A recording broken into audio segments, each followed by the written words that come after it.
ये गुस्सा है उस प्रशासन के खिलाफ जिसका खौफ दबंगों के चेहरे पर दिखाई नहीं देता।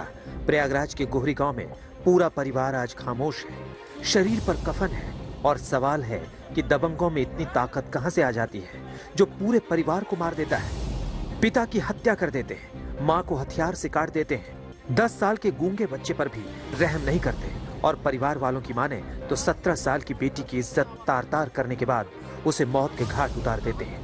2 दिन से फूलचंद का परिवार दिख नहीं रहा है, तो हमारा हस्बैंड दौड़ते हुए आए और उसके बाद आके ऐसे देखे यहाँ हमारे जेठ जी की हत्या हुई थी। कहाँ पे पड़े थे? जी ये यहाँ पे हमारे जेठ जी पड़े हुए थे। अच्छा, यहाँ पे? जी अच्छा। एक यहाँ चारपाई बिछी हुई थी, उनका बेटा पड़ा हुआ था।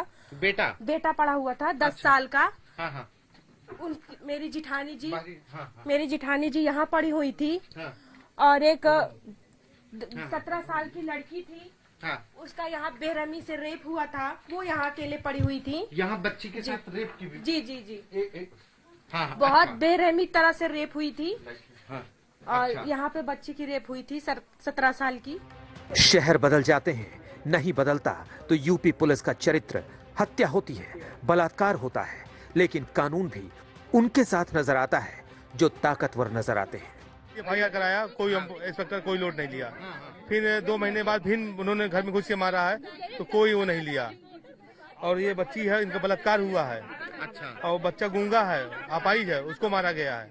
2019 और 2021 में इन्होंने कुछ लोगों के ऊपर भूमि विवाद में इन्होंने SC/ST के केस लिखवाया है। वो केस देखा गया है, उस केस में कार्रवाई नहीं होने का इन्होंने आरोप लगाया है।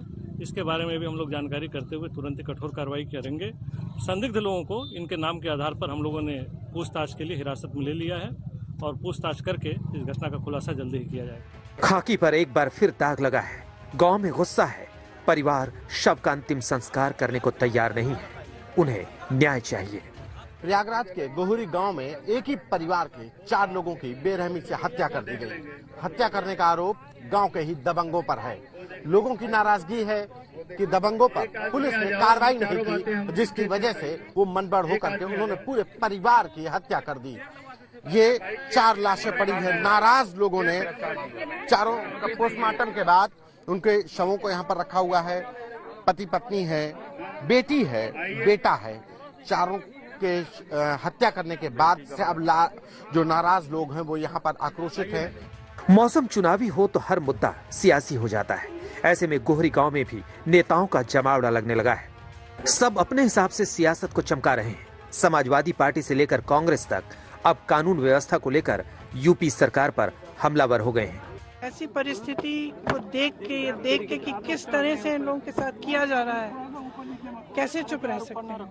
और कैसे हो सकता है कि इस देश में आज संविधान दिवस है, इस देश में एक संविधान है, इस देश में के संविधान में लिखा है कि इस तरह के हादसे नहीं होने चाहिए, अगर होते हैं तो कार्रवाई होनी चाहिए। तो मैं समझ नहीं पा रही हूँ कि कैसे मैं बार बार हर 2 दिन हर 3 दिन में आती हूँ, किसी से मिलती हूँ, ऐसा ही हादसा होता है। आगरा को देखिए, केवल इलाहाबाद में हत्या हुई, किस तरीके से निर्मम हत्या हो गई परिवार के सदस्यों की, और मथुरा में जिस तरीके से बेटी के साथ जो घटना हुई है, इस सरकार ने ठोको राज चला रखा है, ठोको राज। जब प्रदेश में इतनी बड़ी संख्या में DGP आए, क्या समीक्षा की उन्होंने? क्या सरकार ने समीक्षा की? क्या यही समीक्षा की कि खुला छोड़ दो पुलिस को? किस तरीके से कानून व्यवस्था चौपट हुई उत्तर प्रदेश में, लोग हत्या हो रही लोगों की। सवाल कानून व्यवस्था का है, सवाल पुलिस के रवैये का है।